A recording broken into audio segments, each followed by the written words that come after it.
What is up, everyone? Welcome back to Lost Odyssey. So I fixed the audio issues with the cutscenes.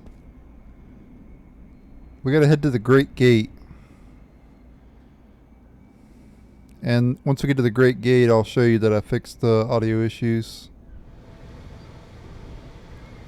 Because there'll be a cutscene whenever we get to the Great Gate.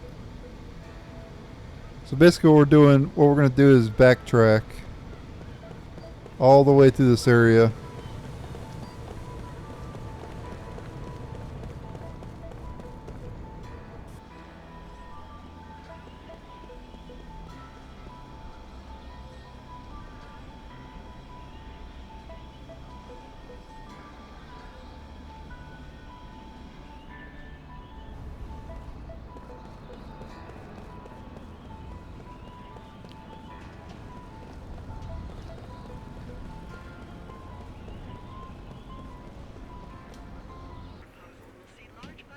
Alright, let's continue on here.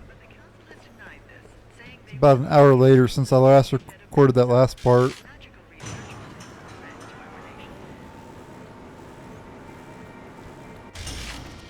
Continue on to the Great Gate. Gotta go over this way. And this person's gonna ask if we want to go to the Great Gate, and then we choose yes.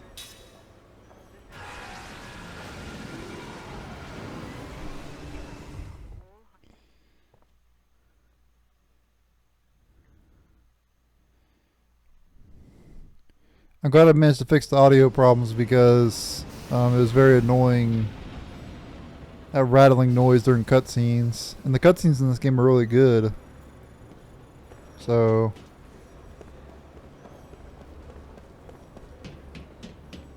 it's kind of unfortunate that they were kind of ruined. The beginning scenes were kind of ruined because of that rattling.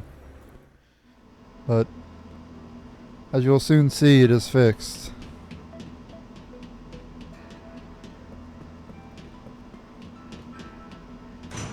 So at least I got it fixed before I went any farther into the game.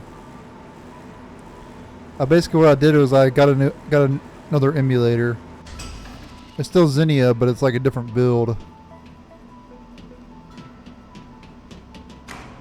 Much more stable. But it doesn't run it's much lower FPS.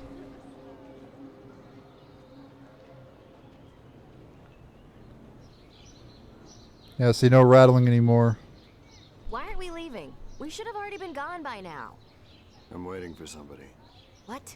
Who? There's somebody else on the team. Huh? I haven't heard about that. I have.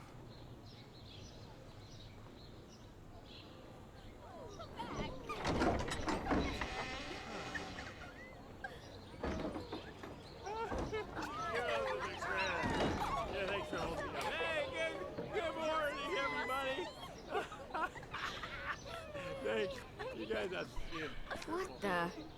This is the other guy? Yeah. Whoa, baby. What a... I can't believe my luck. Reeks of booze. Why are you late? Can't you tell? A man's got to do certain things before leaving on a mission like this, and I knew what I had to do. Jerk. Thank you, my lovely. Do or die Johnson is now off to meet certain death. Oh, that one girl in the middle is kind of like Vanille, almost. Like, wow. Oh, that is so sweet. I know. Oh, don't say that. That's so The resemblance is almost uncanny. Oh, you girls, I'm already missing you. Okay, can I have just 15 more minutes? I need 15 for her, and her. That's 45 minutes. That's all I'm asking. Like we would wait for you, you worthless drunk. That hurt. You not very poor nice. things. I think I You was know very what? good. You're free to go. Hey, Thanks for bringing him to us. Ah. Well, thank you. You're such a doll. You come and play with us next time, honey. Hey, don't touch me. Get out of here. Shoo! Oh, that's not very nice. Okay, bye-bye, girls. Don't cry. I'll be back. Don't worry. Okay. Bye again. Great. Just what we need. More useless baggage. Hey, that's not nice. I ain't gonna come in real handy. You know, you can count on it. Oh, hey. Who's counting on what? Ow. Hey. Man, you are so angry.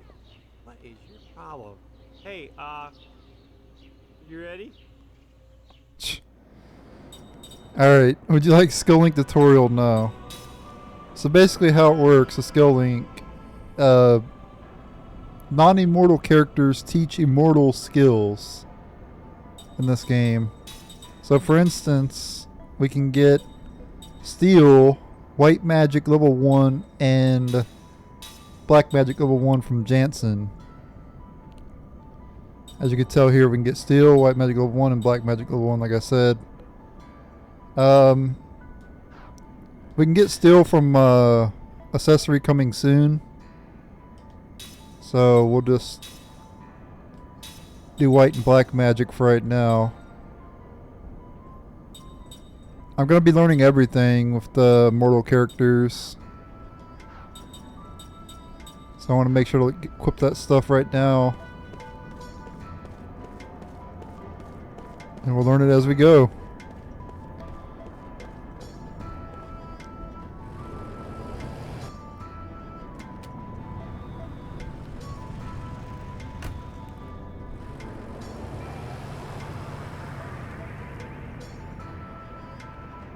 Shopkeeper Barkus. Well. This is quite rare, running into travelers in a place like this. If you're going on a journey, then you're sure lucked out running into me. I've got just some new rares in stock. So take a look at what I have to offer. Beyond the Great Gate is a dangerous region infested with monsters. You'd best be prepared if you're traveling through there. From equipment and medicine, I've got everything you need. Yeah, so we can buy some stuff in here. We want to buy the Thief's bracelet. This will allow us to get Steel. And then, I don't want to sell obviously. I'm going to buy one ground bomb just to say I have it. So I like to buy one of everything.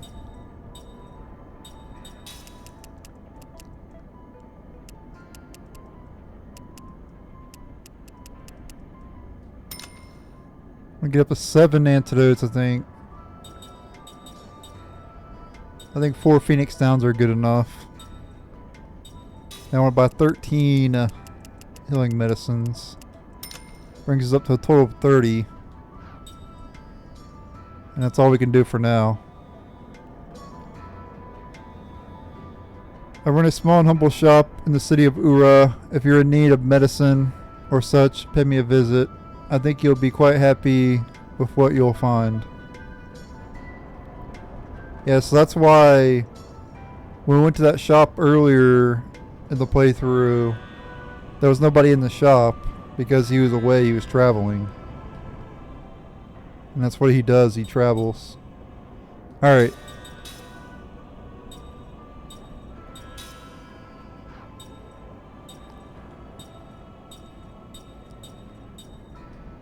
So we want to equip some accessories here. I want to give her the Thief's bracelet because I want her to start learning Steel. Yeah, I'll keep that the same for him. We'll give Hawkeye to him. And then the flame ring you can give to whoever. I'll just equip it on her, I guess.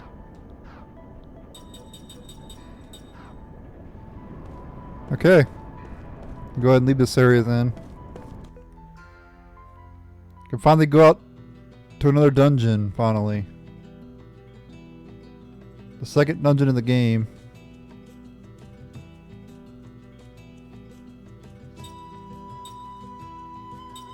The Piscean Mountains.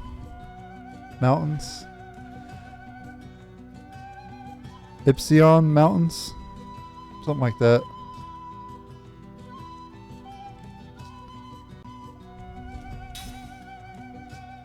I think it's Ipsion Mountains, I think. But this will be the second dungeon of the game. The Highlands was the first dungeon.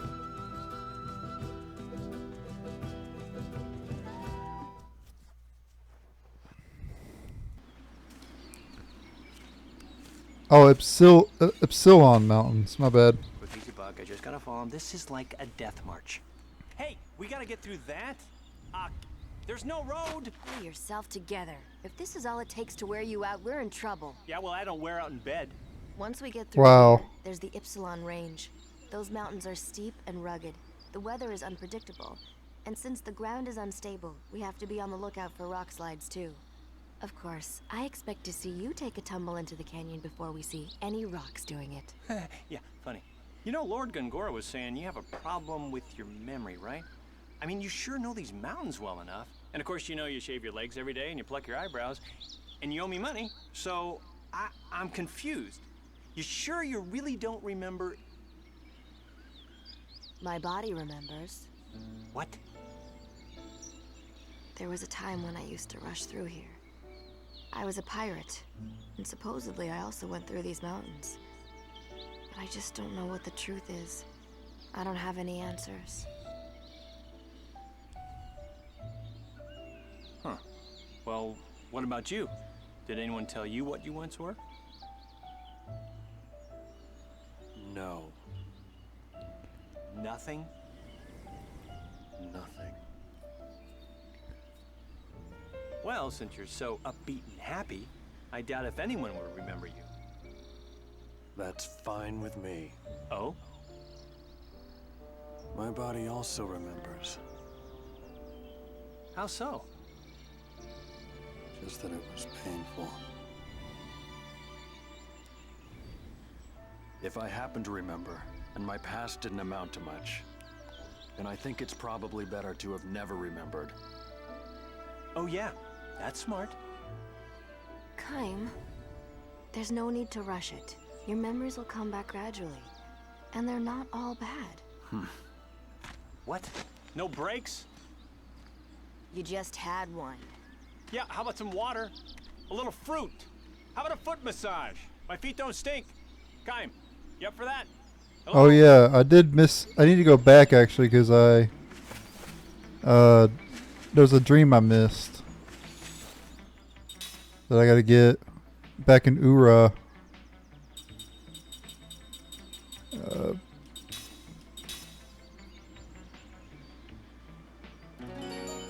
That I gotta show off.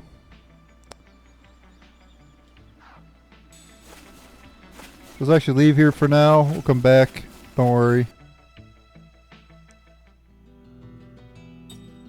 Back to the city again. That cutscene kind of reminded me of the dream that I was supposed to get, but I passed it.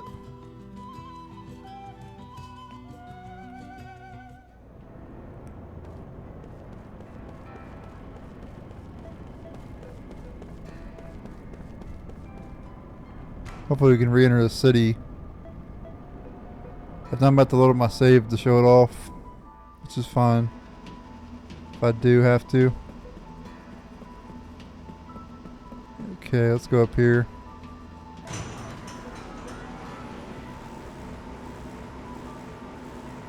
I'll actually just probably cut the video here until I get to where the dream's at. And we'll go ahead and view it. And I'll read it, of course.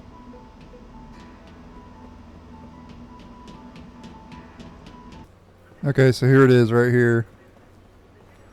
You know what? My dad works in a magic production factory. He's the boss of the whole place. I'm not the boss of anything really. I'm glad she's proud of me.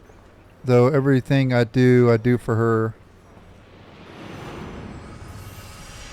Kaim recalls a memory that was locked deep within his heart. So we got another dream. It's going to take a while to read, obviously. A dream has been revealed.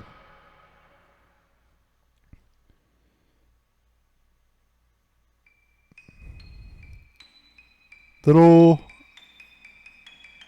liar.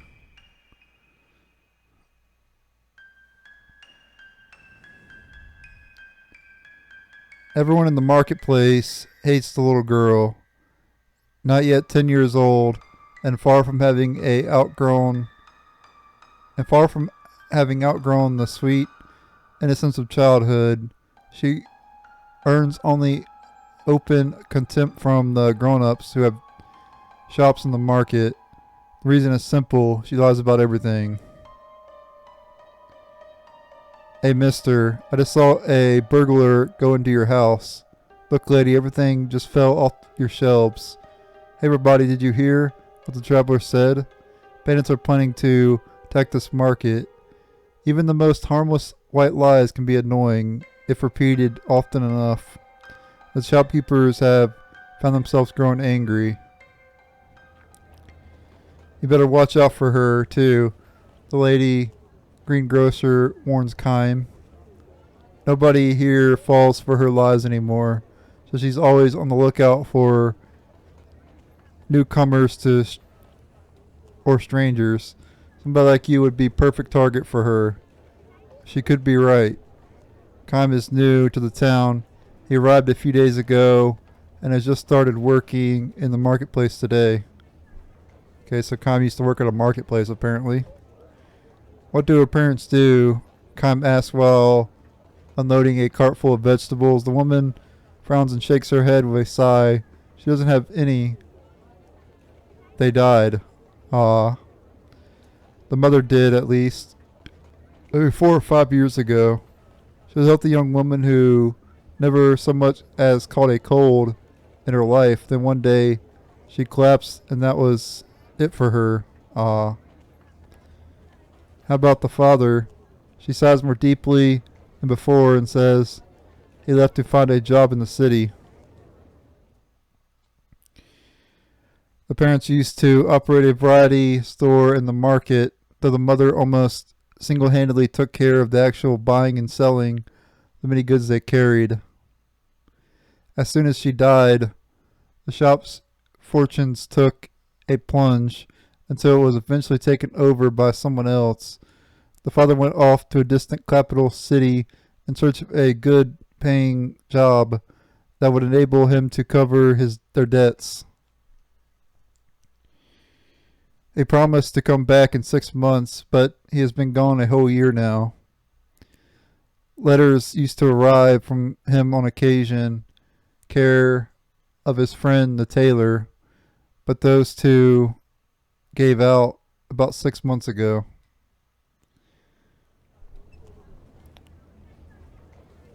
I guess you could say it is sad for such a little girl to be waiting around for her father to come home, but still, the girl now sleeps in a corner of the communal storehouse run by people of the marketplace. We all need to talk about taking care of her, to be stand-in parents for her until her father comes back. This is no surprise to Kime.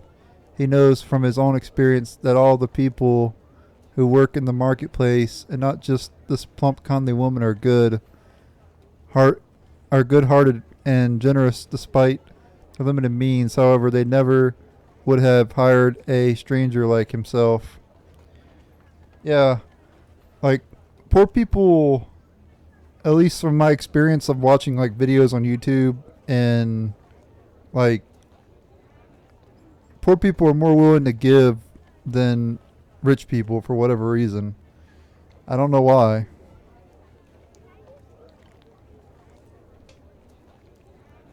I guess it's mainly greed. I guess.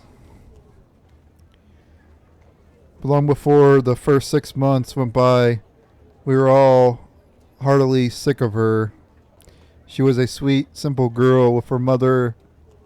I guess while her mother was alive, this experience has left her kind of twisted. I guess the reason is because poor people know how it is to be, like, need, I guess you could say.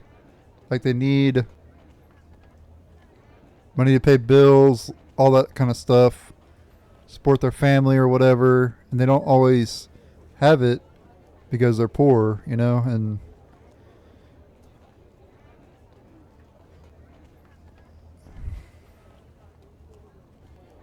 So when you're poor, it's a struggle to get by, and I guess rich people don't have that same experience. So I guess that's why when someone's in need, poor people are more willing to give because they've been there, They know what it's like. Rich people don't. All her sweetness is gone. Of course, we all feel sorry for her, and we take our turns feeding her and dressing her in hand-me-downs. By the way, she keeps telling lies to all the grown-ups. Nobody really cares about her anymore. Why can't she see that? She must be lonely, don't you think? With a painted smile, the woman shrugs and says, "That's enough gabbing for one day. Work, work." And she goes back inside the shop. Kaim is sorting the vegetables he has unloaded in front of the shop when he hears a little voice behind him. "Hi, mister. You new here?" "It's the girl, uh-huh." "You're not from town, are you?" "No, I'm not." "Are you living upstairs while you work here?" "For a while, at least. That's what I'm hoping to do. I'll tell you a secret, okay?" "It's starting already, okay?" Kaim says without pausing in his work. "There's a ghost in this marketplace. The people here don't tell anybody about it because it's bad for business, but it's really here. I see it all the time." Really, Kaim responds with feigned surprise. He decides to play along with her rather than scold her for lying. In the endlessly long life of his, he has encountered any number of children who have lost their parents or have been abandoned by them. The sadness and loneliness of children who have been cast into the wide world alone are exactly what Kaim feels himself as he continues to wander through the infinite flow of time. What kind of ghost? A woman, and I know who she is. It's the ghost of a mother who lost her child, she says. Her little girl, her only child, died in an epidemic. Overcome with grief, the mother chose to die, and now her ghost appears in the market every night, searching for her daughter. The poor mother, she killed herself so she could be with her daughter, but she can't find her in the other world either.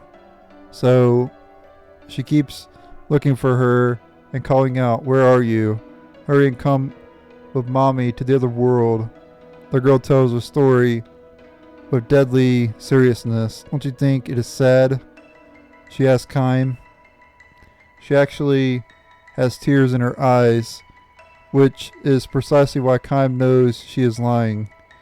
Even if he had not been warned by the woman, he would know this was a lie based on what she told him about the girl's background.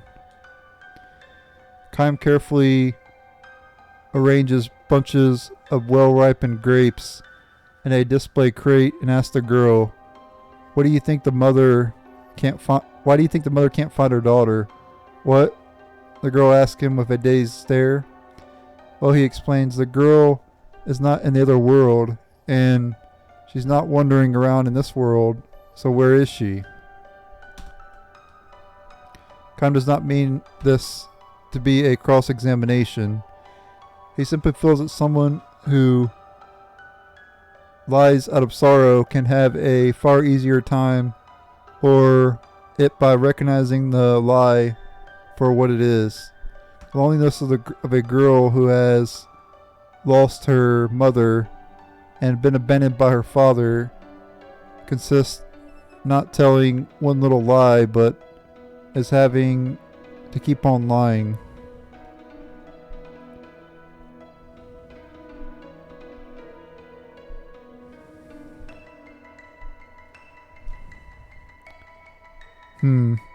Now that you mention it, that is a good point, the girl says, smiling calmly. Really, where did the girl go? Kaim momentarily considers pointless, or pointing at the girl as if to say right here. But before he can do so, she continues. This is the first time anybody ever asked me that. You're kind of different. I wonder. No, you are. You're different. The girl insists. I think we could be friends. Her smile deepens. Kime smiles back at her, says nothing. Just then they hear the lady greengrocer coming from the back of the shop, and the girl dashes away. Before she disappears around a corner into the alleyway, the girl gives Kime a little wave as to say, see you soon. For the first time, the face of the girl, with the all too grown-up speaking style, shows a hint of childlessness befitting her years. The girl begins coming to see Kime at the shop several times a day when the lady grocer is not around. She tells him one lie after another. I baked cookies with my mother last night. I wanted to give you some, but they were so good I ate them all. Bandits kidnapped me when I was a little baby. My father came to save me and beat up all the bandits so I didn't get killed. My house, it's a big white one at the foot of the mountain. You're new here, so you probably don't know it.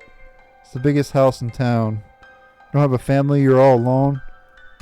Poor Kime, I wish I could share some of my happiness with you. All her lies are home of sorrow. Sad, lonely lies she could never tell to marketplace people who know her background. At the end of every chat with Kime, as she is leaving, the girl holds her finger to her lips and says, it's our little secret, don't tell the lady grocer. Of course, Sam says nothing to anyone. He happens to find himself in a situation where the market people are speaking ill of the girl. He quietly slips away. Lies and disparagements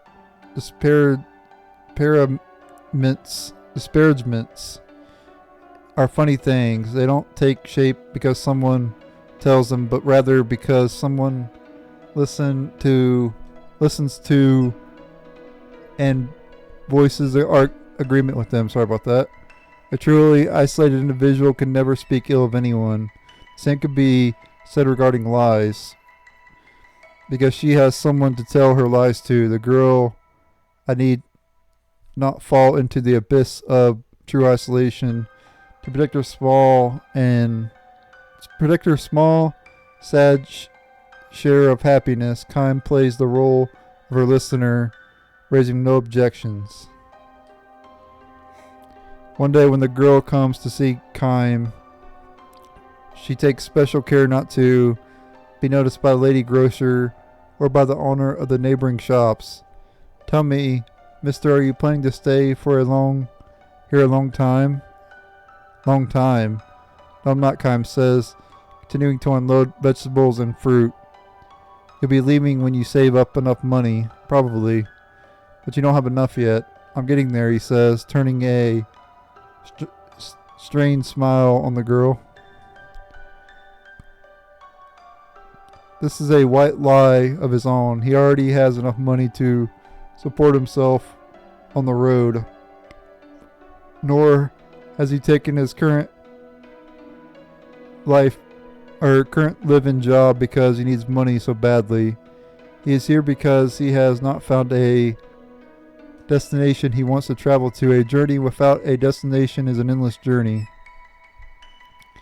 Wise men say that you need dreams and goals in life, but dreams to accomplish and goals to realize thine as guide spots in life, precisely because life is finite. So then, what should be the dreams and goals of one who has been burdened with a life that has no end? Time is not a journey to be hurried, nor is it one that can be hurried. Perhaps drifting day after day with no destination cannot even be called a journey. If I were you, says the girl, I would get out of this marketplace as soon as I had saved up enough for 2 or 3 days of traveling. Kime responds to her with a silent pained smile. What would be the look of the girl's face if Khan were to tell her, I'm staying here for you. I am finding the meaning of my life for now and providing you with a listener for your lies.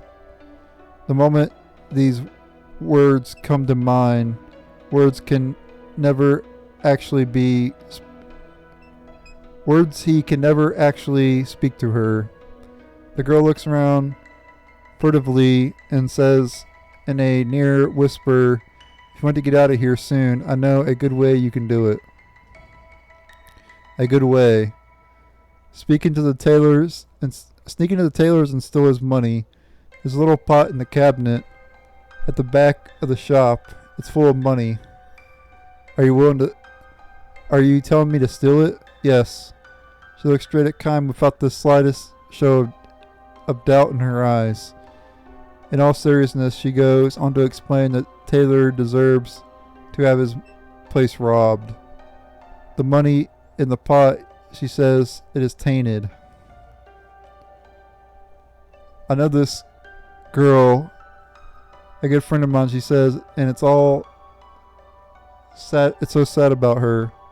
Her mother died, and her father went off to work in the capital, and she's all alone. Her father was supposed to come and get her to 6 months, but she hasn't heard a thing from him. Yet another lie, born of sorrow. Kime calmly asks, if there some connection between your friend and the tailor? Of course, she says, a close connection. What's really happening to the father was sending her money every month the way he was supposed to help make her life in the town a little easier. And he kept writing to her. He wanted to tell her he found a good job in the city and she should come to live with him right away.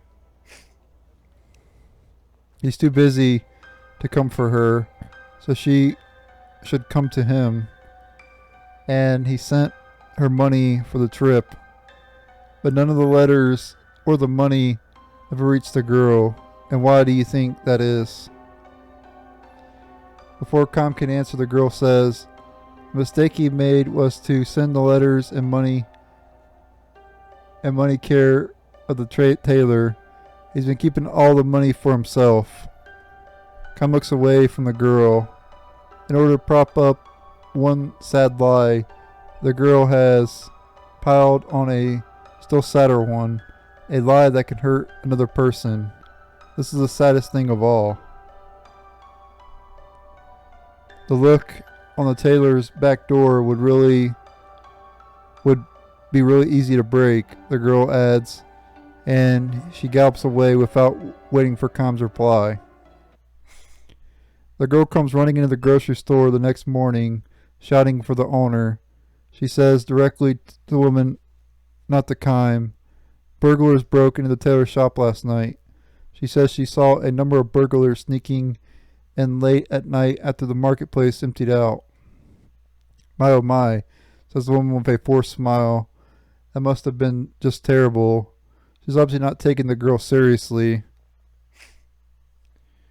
But it's true, though. I really saw them. Look, little girl, I've had just about all I can take from you. You're such a little liar. It scares me to death to think about you growing up to be a burglar or a con artist or something. I'm busy trying to open my shop now. Do you mind? Try it on somebody else. She is hardly through speaking with someone outside shouts, help, somebody come. The tailor is standing in the street, looking horrified and screaming top of his lungs. But burglars, they took all my money. The little girl slips away as the tailor comes in.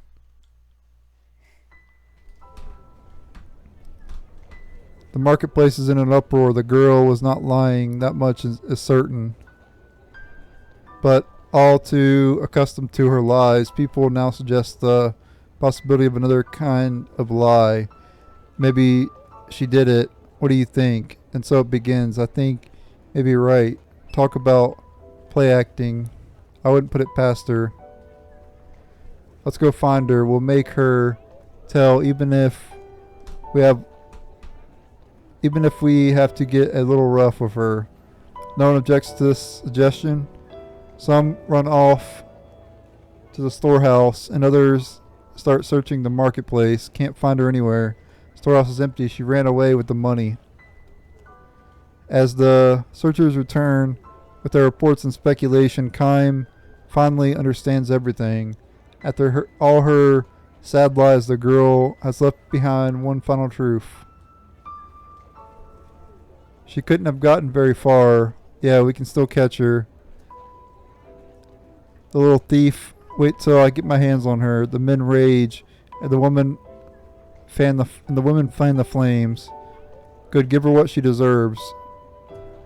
We were so nice to her, and now look how she treats us. We can't let her get away with it. Dozen men start to run after her, but Kime stands tall on the road, blocking their way. Hey, move it. The men are out for blood, but Kime knows if he felt like it, he could knock all them down and they wouldn't be able to lay a finger on him. Instead, he relaxes his powerful stance and throws a leather coin pouch on the ground in front of the men. The stolen money is in there, he says. What? Sorry, I stole it. A confused stir quickly turns into angry shouts. Kime raises his hands to show he will not resist. Do what you like with me, I'm ready. The lady grocer breaks through the wall of men, shouting at him. How could you do this, Kime? I wanted the money, that's all. And you're not just saying this to protect the girl? Woman's intuition is too sharp. Forcing a smile, Kime turns to the tailor and says, it was in the pot in the cabinet, right? The man nods energetically. It's true, he must have done it. I had the money in a pot. He's the thief. The money wasn't the only thing in the pot, though, was it? What are you saying? You had some letters in there, too. Letters from the girl's father. That's a lie, don't be crazy. It's true, though. No, there couldn't have been any letters. I threw them all. Taylor slaps his hand over his mouth, but it's too late. Lady Grocer glares at him. What's this all about? She demands. No, I mean, you better tell us everything. The people's angry glances turn from Kime to the tailor. Some days later, 2 letters arrive from the girl addressed to the lady at the grocery store and the nice man upstairs. Kime's letter says the girl managed to find her father in the capital. He has no way of knowing this is true or not. It's hard to imagine a little girl finding her father in the big city so easily without knowing his address or workplace. Still, he decides to believe it when the girl's letter says, I am happy now. Human beings are the only animals that lie. Lies to deceive people, lies to benefit oneself, and lies to protect one's own heart from the threat of crushing loneliness and sorrow. If there were no lies in this world, much strife and misunderstanding would surely disappear. On the other hand, perhaps it's because this world is a mixture of truth and lies that people have learned how to believe. When he is through reading his letter, Kime turns to the woman. Concentrating on her own letter, she slyly raises her hand when she senses Kime looking for her. I give up, she declares. Listen to this. So grateful to you and the others in the marketplace for all you have done for me. I'll never forget you as long as I live. A liar to the bitter end, that girl, she says, smiling through her tears. And there you go. That was the story of Kime, little girl, and everybody in the marketplace. All about lies. You know what? My dad works in the magic factory. He's the boss of the whole place. Not the boss of anything, really. I'm glad she's proud of me. Though everything I do for her.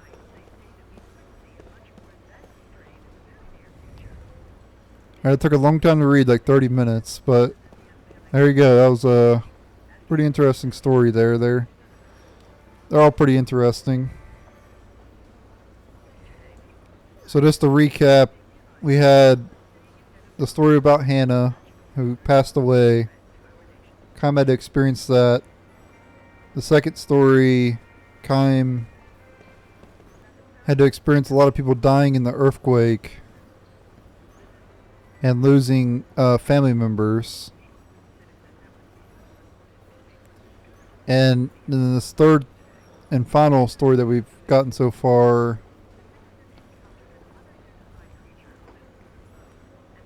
it was all about how people lie and everything. And how the lying caused a lot of turmoil for the marketplace or whatever, because practically people were yelling and all that stuff. It could have started a fight and everything. So, yeah, it was basically Hironobu Sakaguchi's way of saying lying could lead to a lot more than just a lie, you know. Like, obviously a lie could have no effect, or it could cause great turmoil or whatever. Me personally, I was never like a big liar, but there were times where I would lie to like get out of trouble or whatever and stuff like that, you know. Like just minor stuff and everything. I would never lie to like hurt somebody. I would lie to like protect people or something, you know, like I can't really think of an example off the top of my head, but there were times where I would lie to like to not hurt somebody, you know what I mean? If that makes any sense. If I could give an example, it would make much more sense. Well, I didn't even kick that before. But anyway, yeah, that's it. That was the story of Lying Girl. I'm ending the video here. Thank you guys for watching. Stay tuned for the next episode, where we'll head to the Ypsilon Mountains. And later.